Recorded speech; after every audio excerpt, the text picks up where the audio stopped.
Marami sa atin akala basta may pang down payment na go na agad sa bahay.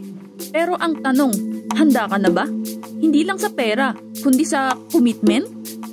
Lalo na sa mga OFW. Minsan may natabing 30k, 50k tapos bigla may nag-alok ng bahay.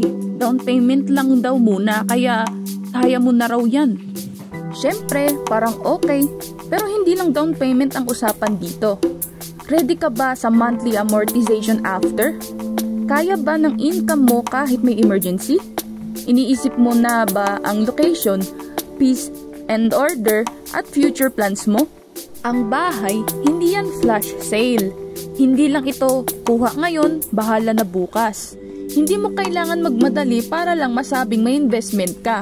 Mas mahalaga ang tamang desisyon, hindi yung mabilis na desisyon.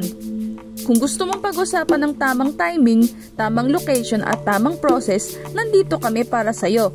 Sa Via Parkway, in Tanza, Cavite. Hindi lang presyong abot kaya, kundi planong pang matagalan.